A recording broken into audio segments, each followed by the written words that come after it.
Welcome back to the Shifting Schools podcast. This episode kicks off our brand new series where we are exploring the potential of AI. This episode specifically looking at AI in higher education, and we've got a brilliant guest to kick things off with, Dr. Claire Brady, who is a nationally recognized educator who's a passionate advocate for AI in higher education. Dr. Brady is leading the charge in AI literacy as a vocal advocate across higher education. Claire is dedicated to equipping executive teams and student affairs professionals with the necessary tools and knowledge to leverage the immense potential of AI in their personal and professional lives. In this episode, we talk about both the personal and professional use cases. And folks, for those of us in K-12 education, this conversation is really useful because it's going to set you up to be able to better speak to parents, caregivers, and your students about the ways that higher education is shifting and the ways that it is going to be more accessible for students. Before we kick off our conversation with Dr. Brady, we do have a quick word from our show sponsor.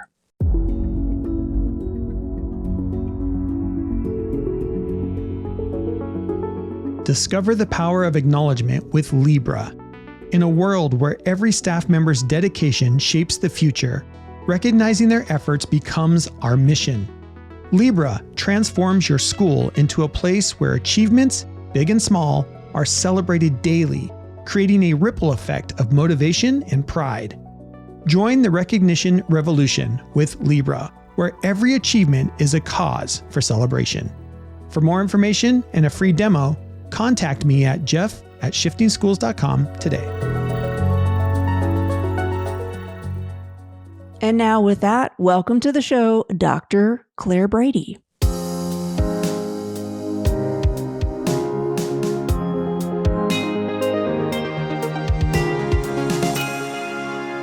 Dr. Brady, such a joy and a treat to be chatting with you today.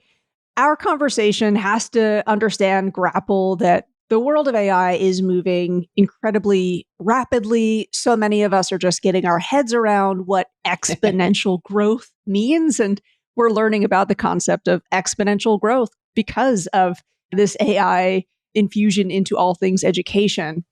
Today's conversation is going to focus on AI and higher education. And I'm going to ask you from an aspirational stance, when you're thinking about this current academic year's college student, what do you hope? That's the key word here. What do you hope AI integration might look like for, again, today's college student? Sure. Well, how about I start with telling you where it is and where I think it's headed this year? So the first thing I'll tell you is that right now, colleges and universities are using AI tools really to enhance their existing systems, right? Rather than to replace them. So tools like ChatGPT and Gemini are being used to craft, say, personalized emails or create web content or develop targeted social media campaigns. And tools like virtual assistants and chatbots are becoming more and more common, offering 24/7 support for general questions, like in the admissions process or financial aid process. Machine learning algorithms are helping with advanced analytics to help us build predictive models. So that's already in existence. Where I'm seeing some significant movement this summer and into this fall is really about how these tools will be integrated into the learning management systems, the student information systems to create personalized learning experiences, to automate administrative tasks and provide real-time analytics on student engagement and student performance. So AI-driven platforms are also expected to improve things like resource allocation or generate advanced reports and support strategic decision-making. So I hope that for our college students, very soon, that higher ed leaders really are using AI to help us solve some of the biggest barriers to student engagement and student success. So I want higher ed to be more predictive, more personalized, more accessible, and I want it to be loaded with opportunities for human interactions in all forms. So some ways that I think AI is going to help us do that in the next, say, 12 to 18 months. I think we're going to start to see more customized student experiences. We're going to see interactive learning tools, personalized student support, tailored communications, more enhanced communications, so automated communications. We're going to see much more 24/7 availability of services and resources. And then we're just going to see all of our tools begin to talk to each other and work with each other better. Right now, we have staff that are logging into maybe 5, 6, 7 platforms in a given hour at work. And so many of these tools are going to help us to create a more continuous and holistic support. So there's a lot of possibility there for the student experience. Much of this is happening in small pockets around the country, but it's going to become much more widespread very soon. Well, and I appreciate you walking us through, again, how quickly this is going to seamlessly integrate in a lot of different aspects. And I think in order to have that aspirational stance, for me, something that's been really helpful is paying attention to some of the positive use cases. Just today, I was looking at some of the research that's come out of Cambridge about AI helping us predict Parkinson's. Right. And I was chatting with my neighbor. Most of my neighborly conversation is always about dogs because I live with an amazing dog. I think they're great. And so my neighbor was asking me a little bit about my work. And oh, does the dog have anything to do with it? And she was joking. And I said, you jest. But actually, I have been curating a lot of research around animal communication and what AI is doing to speed that up. And we had this conversation and she was like, I need to know more about that. Can you get me some resources? And like I curated a few of my favorites. Well, and she did too. And what she said to me, Dr. Brady, was, this is refreshing because when I pay attention to the media, I only get the doom and gloom. The real scary, the robots are coming. They're going to take everything over and we're going to stop being able to think critically or be able to write or read. And there's so many opportunities here that could help us do the fundamentals even better. Yeah. And what comes to mind for me, this coming week, I'm working with some pre-service educators. I have this activity I do that it's like a forced analogy where we're talking about media literacy. So the question I have in the middle is, what as a child was your media diet mostly? And I have in each of the corners a different object. And it's more of a metaphor. One of them is like a scattering of puzzle pieces. Another one is a winding road. And when I'm working with older students, I don't usually say what the corner is supposed to represent. That's some of the thinking. Right. But this year, what I'm doing slightly differently in the course is I've had ChatGPT give me a stereotypical response by their generation because I want them to decode what are some of the stereotypes about your generation. But I've also had it map out, and all I did was upload this image. I had it generate a table of possible interpretations of each of the 4 corners for that person who doesn't want to, they're just having a bad day. Yeah. So the idea of a forced analogy is a bridge too far. Here's a menu of different ways to think about the scattered puzzle pieces. Think about the multimodal aspect of that, right? It doesn't only have to be text. It could be sounds or it could be visuals. And that's another kind of area where we're going to see a lot of advancement is that we're so text focused right now. But imagine that same activity where you had music playing or the sounds of a marketplace or something like that. It's so cool. Well, when you're talking about resource allocation, my brain is still in summer mode. Mine too. And a long time ago, my wife and I lived in Singapore and I was they're making great leaps and bounds with AI integration. And I was reading this story about how they're automating their pickleball court allocation. Amazing. So you no longer have to go and the wait times. They're doing all this different predictive analysis to make it a better pickleball experience for everybody there. And I'm thinking about pickleball a lot because it's summer. So I'm wondering, when you're talking about AI and resource allocation, I'm guessing you're not talking about pickleball in the higher ed context. No, but think about scarce resources, right? So much of what we do in education is actually more manual than we actually want to admit. So many things are on Excel spreadsheets and login and registrations, and we don't have a budget. So we buy the tool that we can get with the budget we have, and maybe not the best tool for an integration. And so we cobble together all these resources and we're surprised when students struggle to manage that the advising office has a different sign-in process than the financial aid office, than their faculty member, right? They don't see the silos that we create. They just see the institution, right?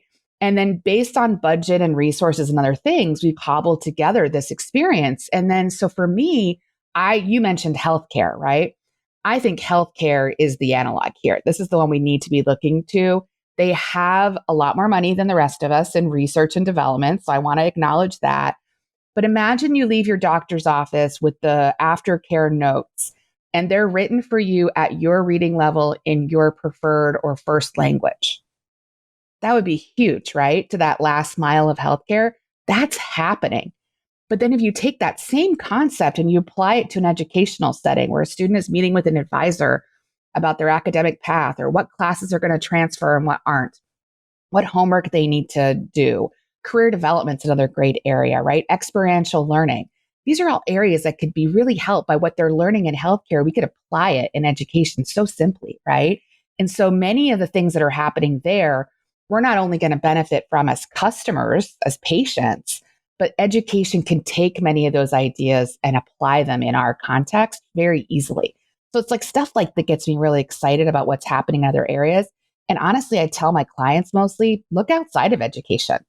Look at what the corporate world is doing. Look at how many of them are saving hours with how they're processing accounts payable and accounts billable, right? Institutions have business offices too, and HR departments and IT departments and all of that. They're a business. So I really look to healthcare as being one of those really important areas. And I'm inspired by what's happening. I think we just have to have somewhat of a little bit of a mindset shift in higher ed in particular. Well, and as you said, like the power of if I had personalized instructions on my medicine and then reminders maybe or check-ins. And it was maybe my Apple Watch is telling them that I didn't take my medicine that day, or I haven't done my 5,000 steps, or I haven't seen my PT, or whatever it might be. It's all connected and holistic, right?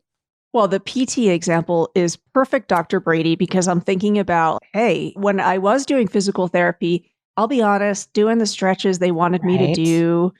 It's that last mile of healthcare, the hardest. Oof, you've got to do it. But I really struggled to do it. And having an automated reminder would be great.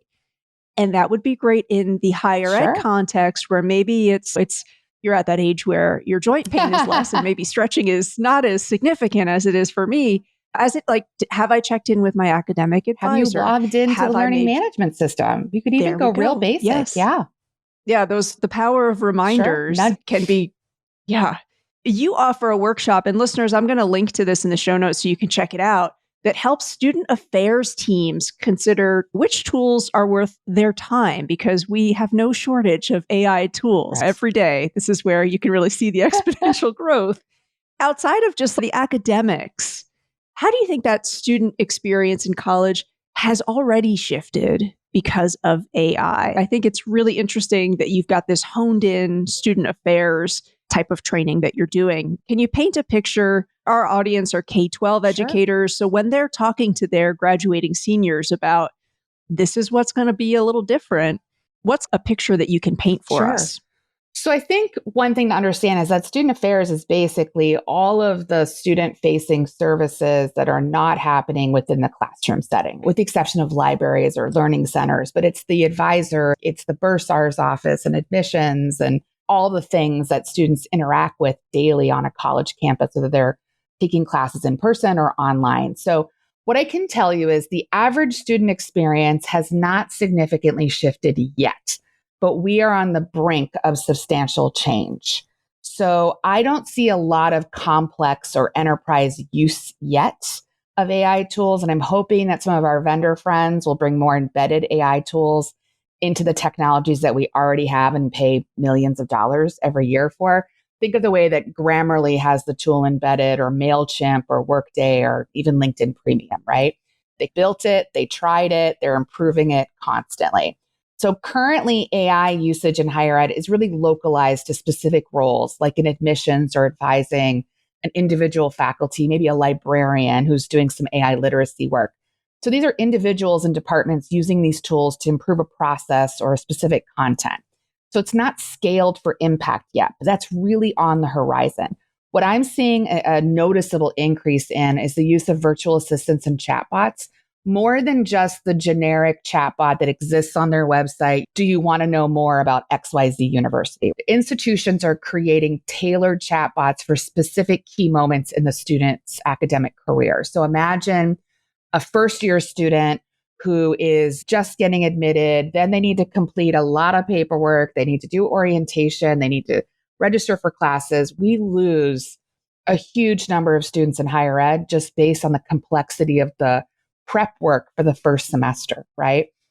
And so we're seeing these chatbots coming out that are really laser sharp targeted at just those particular moments in a student career. So imagine you could extrapolate that for other populations, a veteran or an international student or a non-traditional student or a dual enrollment student.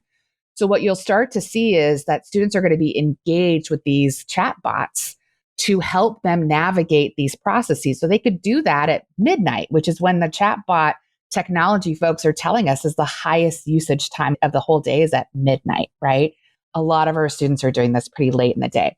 Recent report came out that said 49% of students and 22% of faculty are using AI in their courses. But if you spend any time with students, and I spend a lot of time with students, you're going to realize that number is actually much higher. They define it maybe differently than we do. So I recently brought a president's cabinet, his board, and a student government association board into a computer lab together. And I asked the students in a totally safe space to demonstrate how they use various AI tools.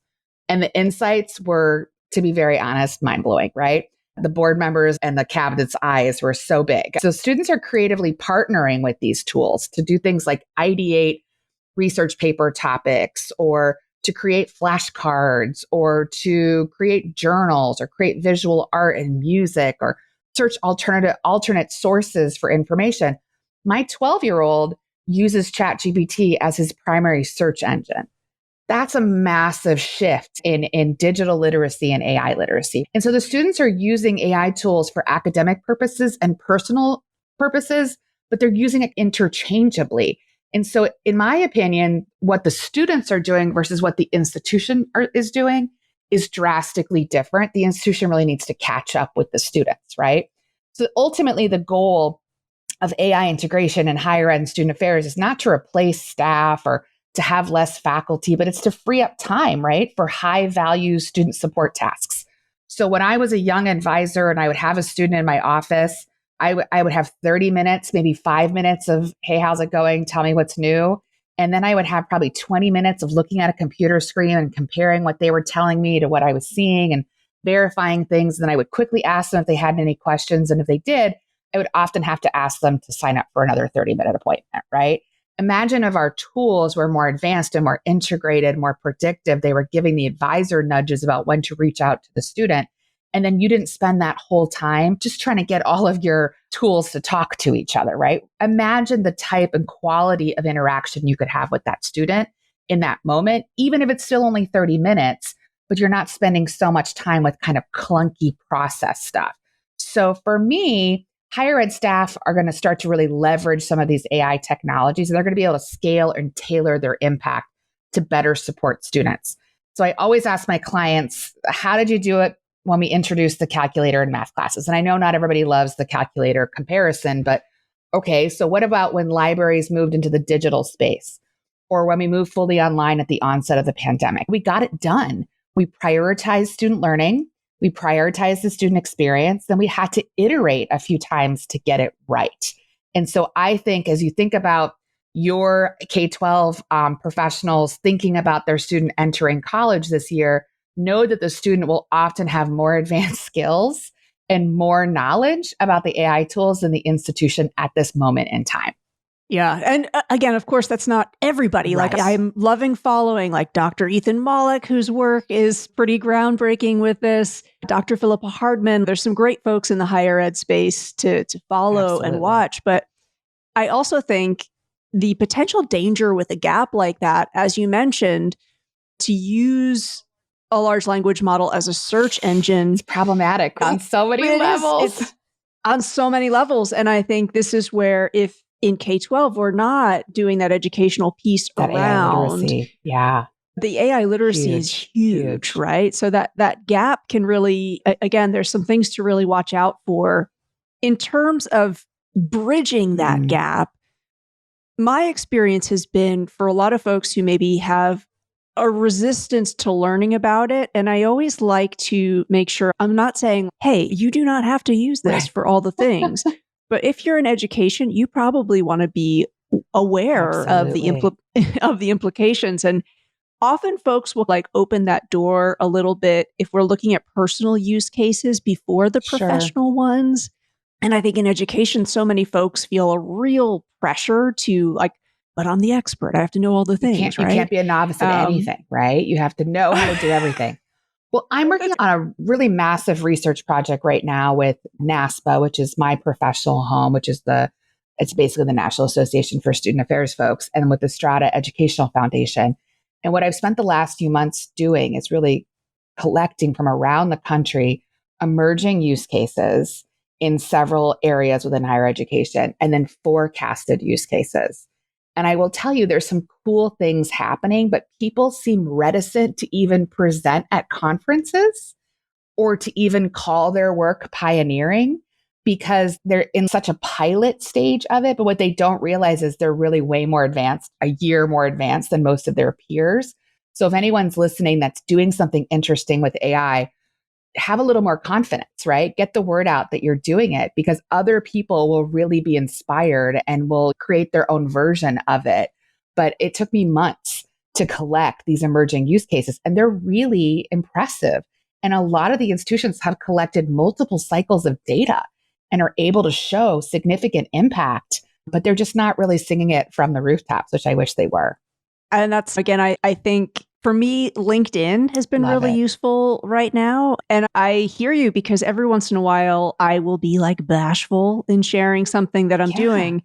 You shouldn't. Please, all summer. Sing it. I get over it. I do get over it pretty quickly. But something that I've been sharing, and again, the transparency has been huge. And I hesitated because I'm like, is this really share worthy, LinkedIn worthy? And of course, people can scroll right past. There's no pressure for them to pause. But I'm an avid reader. Summer is reading season. I know some people think of it as baseball season. I think of it as reading season. And so every library haul that I bring home, I take a picture of all the books together, upload it to ChatGPT, and I tell it to, it's a lengthy prompt, but in short, it's something along the lines of, please look for thematic connections and give me the order in which I should read these texts for an optimal reading experience.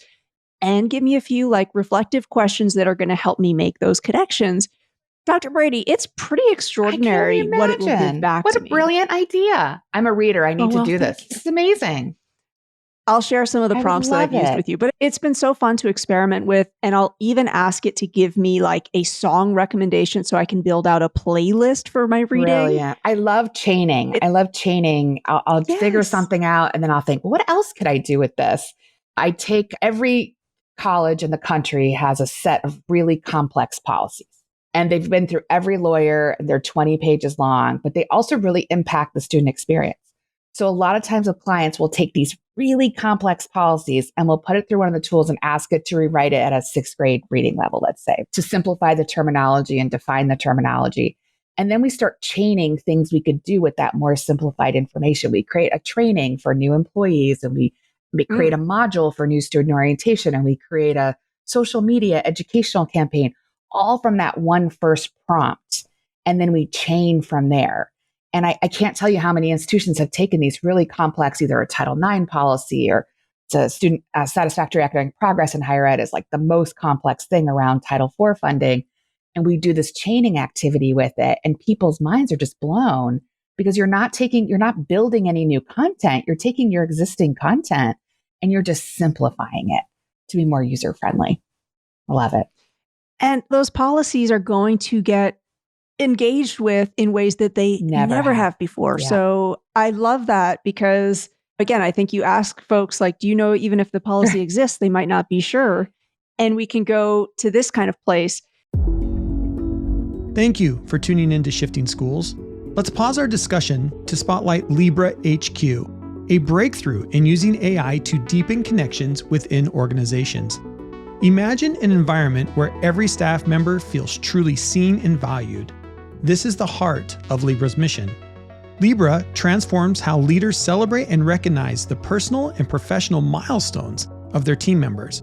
It's not just about reminders. Libra's AI dives deeper, offering insight into enhanced team cohesion and promote a culture where support and acknowledgement are paramount. Picture a school where every individual is acknowledged, from work achievements to personal victories, creating a culture of appreciation in just minutes a day. In these challenging times, where the demands on educators have never been higher, Libra offers a way for school leaders to lead with true empathy and compassion, ensuring every team member feels an integral part of their community's success. Discover how Libra can revolutionize your school's culture. For a demo, contact me at jeff@shiftingschools.com. Let's build a future where every educator and staff member feels connected and valued. And now, let's get back to our conversation. Dr. Brady, when you were doing that research and you were trying to find those use cases, did you put a call out? What was your research process like? So I have a pretty extensive network. I've worked in higher ed for 25 years. I'm pretty well known in all the associations. And my original call out, I got almost no responses to because I used the term pioneering. And nobody thinks, so I changed it. I went to emerging or interesting, or then I eventually went to basic, right? Trying to get folks. And eventually I had to start calling people. I had to start looking at who was presenting at conferences or who had written papers. I called the vendors themselves and said, who are you working with that I can call? I used my connections within the academic community to say, who are the faculty that are leading interesting research in this area? And it felt like guerrilla research. It was so interesting. Whereas normally you put out a call on LinkedIn, for example, and I have 1,000 higher ed connections, you'd get a good number, right? But no one thinks that they're really doing anything that should be maybe blared out nationally. And then once I would call them, they'd say, well, actually, that's not the only thing we're doing. We're doing these other 2 things as well. And so I was able to write some really interesting kind of cases, use cases, in particular in that emerging category. D'Youville University in Buffalo, New York, right? They brought me in to do an AI speech. And while I was there, I started asking questions and I found out that it was their developmental theme for the year. They had a competition for their staff to who could figure out the most efficiencies with AI tools. They had invited Sophia the robot to be one of their commencement speakers. They were giving out the Oculus to all first-year students and doing all kinds of explore. And they didn't tell me any of that before I got to campus, right? So you have to ask a lot of questions and I had to work the network. And I'm hoping that when this research comes out very soon, we had really focused on the areas of academic advising, career services, and student success is a pretty broad term. It usually ends up falling into the area of academic resources and support. So libraries, learning centers, writing, all of that. There's so many other areas of higher ed that we could go to next. So we're hoping that when this comes out, we'll then put the call out and it'll be a much broader response. But it took me a while and it was a lot of work.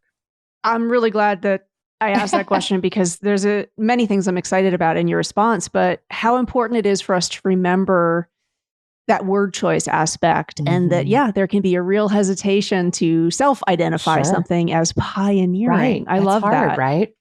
I get it. Can I ask if you are able to share an example of one of the forecasted ideas, or do we have I feel like NASPA would support me in this particular example. So I've worked a lot with health profession students and really struggled to get them enough internships, externships, experiential learning where they really can try on a lot of different aspects of the work. So when I was in college, I did an internship at Doctors Without Borders. And I spent a whole summer in New York City and it cost my parents a lot of money. And at the end of the summer, I said, well, that was nice. And I'll always support Doctors Without Borders, but I never want to do that job. I probably could have saved some money there. So what I'm really excited about in forecasted use cases, in particular in career services, is around the use of virtual reality and simulation for experiential learning for career development. So imagine a first-year nursing student who could do simulation or virtual reality and spend time on various hospital wards. What's it like to be in peds versus what's it like to be in maybe the dementia unit or something like that. Think about the student who maybe doesn't have access or the funding to go away for an entire summer and do an internship, but could chain together various virtual experiences and then build up the capacity to be able to go and do a more traditional internship later on. In that area, I think we have some very exciting things coming in career services, especially because career services departments, probably like many of the counselors in the K-12, there's just not enough of them, and they're so special and they're so important and they're doing the most important work, but they're usually an advising ratio of 1,000 to 1. And so they really are working on trying to scale up their impact. So having AI tools where the student could have agency to be able to go and do some of that exploration on their own in a vetted system that the nursing faculty is supportive of and has said, yes, this has our blessing, is a great example of a forecasted use case in career services. That is like a super cool use case, because I'm also thinking of, it's not the intended outcome, but a nice byproduct too. I could imagine healthcare workers, notoriously right now underappreciated. Absolutely. Teachers. I think if a lot of folks, teachers, yes, if a lot of folks could go through a simulation where they understood, here's what that context is, they might have a completely different perspective. Social work. There's so many areas that you have to have a master's degree to even break into. And so how do you build that pipeline of really interested, engaged students? This could be a way.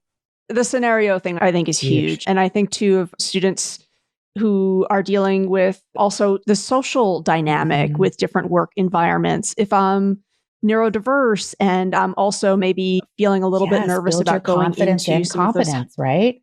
What about the student who works full time, or the student with children, or the student who has anxiety? There's all types of scenarios where this could really play out for the student to build their confidence and competence. I think, again, understanding the potential is really important, but it's hard because this is also a conversation that feels super polarizing right now. Friends that I know who are in higher ed, it really feels like either they're all in or they absolutely never want to hear those two letters, AI.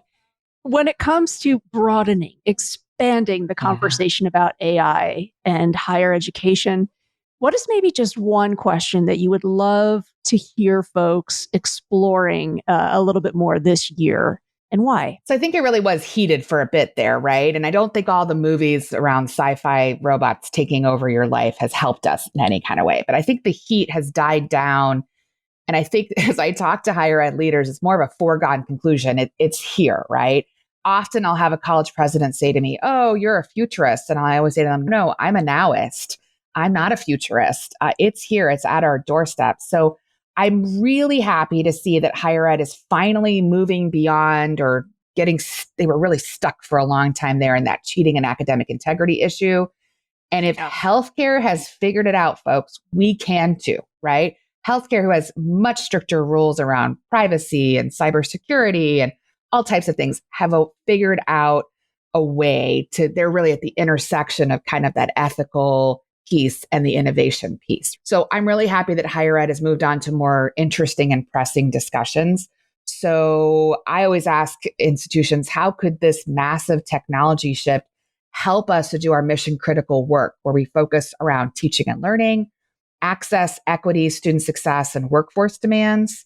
And as I work with college and university leaders, it's clear to me that they want to increase both their competence and their confidence in regard to AI, but they're not used to being novices and having so few answers directly available to them. So in the current state of higher ed, under attack from every direction, our bandwidth right now for another massive disruption isn't really optimal. The difference here is that I know that AI can absolutely help us do that really hard mission critical work. So you asked what question I would ask. I would love to see institutions asking, what problems can AI help us to solve, instead of what problems will AI force us to solve? And that's, I think, the distinction for me. Oof, that's very exciting. And I do wonder to what extent certain colleges and universities are going to maybe really be enticing to students because they are. I love that nowist idea. Because they are embracing the now. As you were mentioning, the customized chatbots, the Washington Post has just released one for all of their climate reporting. Again, all of the data has been fed in. It's based on its own system. Are you creating your own GPTs yet? I am. Yes, I created one that will whatever situation I am going through, it's going to encourage me with a Shania Twain lyric and explain the relevance of that Hilarious. lyric with my situation. So the playing around is critical, as you Yeah. mentioned. I think if you are a beginner, the best starting point is to Right? Be play. curious. OpenAI is releasing like 30 new tools a day. I had a client call me this week, so funny, and say, I just noticed there's an attachment icon on ChatGPT. So I got curious and I attached some stuff. And now I'm doing all kinds of interesting things. Think about how many performance appraisals a lot of our managers have to do. And if you interview them and say, what are your PD needs for next year? Oftentimes, the needs of the one or two that are really struggling become the most kind of at the forefront, right? So I had a client take all of their performance appraisals anonymized, put them through a tool, and ask it to do an analysis of what the PD needs are for next year. And the list was vastly different. Now, does that one or two people need those specific interventions? Of course they do. But all in all, as they were designing their PD for the whole year, it looked very different based on the tool having less bias, right? And going through and taking the anonymized performance reviews. And now all of a sudden you have an analysis. Now imagine an HR department who could take 10 years of those. I think it's going to be, there's some exciting stuff happening there. There is really exciting stuff there. I might just sneak in a bonus question here, and I'll preface it and give you time to think it over. But I think, again, yes, when you notice that a tool has a new icon, a lot of it is like experiment with it, play with it. And I love that idea of all the different things that actually you can attach and upload. It's my summer of gardening. I've really gone all in on gardening this summer, Dr. Brady. And I was like, I'm not sure if this is going to work. The little like plant identifiers that are stuck in. Okay, so I pulled all of those out when I bought a bunch of plants. I took a picture of them all together. And I told it like the dimensions of how much room I had and like which direction the ground was facing. And I'm like, give me a planting plan that's going to optimize growth. I told it where I was located. And then I also asked it to give me like a table format of when I should potentially see some kind of growth, blah, blah, blah, blah, blah. Personal use case, right? Like not a professional one. I was like, this is a really interesting kind of map for me to plant. I have to play with it. I have to try it out. And I'm wondering, let's put higher ed, your world, aside for a moment. I'm wondering, can you leave our listeners with a personal use case? And it doesn't have to be one that you're thinking like, it wasn't pioneering to use your lesson for me today, but something that you tried out that it helps you think about the power of playing with this technology in order to understand where it might go. So let me give you a controversial one because it's so AI headshots. All of these career centers across the country have gotten all this funding to buy these really expensive photo booths to put into their university career centers. I don't begrudge any of them. The student has to show up, walk in, have the outfit on, take the pictures, wait several weeks or whatever. I use a company called Secta Labs. I've used a variety of companies. They're currently my favorite. I don't take any financial compensation from any vendor, even though they all keep trying, because I want my clients to trust what I say. And all of my pictures on my website and on my social platforms are AI generated. Now, my partner hates it, thinks it's creepy, thinks it's weird, doesn't like the pictures, right? My 12-year-old thinks it's the coolest thing that we're seeing their whole life. And my mom keeps telling me I'm beautiful on Facebook. It's really, some of them don't work out. Some of them are wrong. I want to look like a 47-year-old plus size woman. Like that's what I want to look like. So I'm only going to pick the pictures that are a mostly realistic version. Maybe I look a little bit less tired, but there's an option there. And I always think about that student who doesn't have access to a suit, who doesn't have access to a $300 photographer in the case of a lot of people getting their hair done or their makeup done or going to a barber shop and all those things. And these are really, for 20 something dollars in some cases, you could have hundreds of pictures. And then they have remix options where if you like that picture, but maybe you want to be standing in front of the Golden Gate Bridge or you want to be standing in a forest, you can do that, right? It's controversial in the sense that people don't love a picture that doesn't have a tag on it. That's coming in the AI world as well. But right now, if you go to my website, every one of those pictures was AI generated. Not a single one of them was taken on my phone. Now they're generated from the pictures I uploaded. So it's my mouth, my eyes, my teeth in some cases, right? But it's really, for me, an access issue for a lot of new professionals in particular who are expected to have really polished social media presence, really polished LinkedIn, and you can't just ask your neighbor to take your picture anymore, right? So there's an idea I would leave the listeners with is just see what's out there. It's very interesting. Well, and listeners, Dr. Brady actually has, and again, correct me if I'm phrasing this wrong, but you've got a whole blog post that you I did wrote this week, about actually. experimenting Yeah, with all yeah. of them. Yes. So I'll be sure to link that in as well, because you're right. That access piece, like having a professional photographer is So super expensive. And I don't want to take, if that's your jam and you love to do that, wonderful. But many of our students could never afford that in a million years, right? It is controversial. It's very interesting. And on that blog post, I have some fails too, because if you want to see what it looks like with bows coming out of my head or looks nothing like me. So it has some good pictures, but also some good fails on there. Good laugh. I think those are, again, it's important to be sharing those as well. Dr. Brady, what a joy to be chatting with you. I can't wait until that research comes out. I want to learn all about more of the forecasted ideas. Thank you so much for sharing your expertise and time with us today. Appreciate it.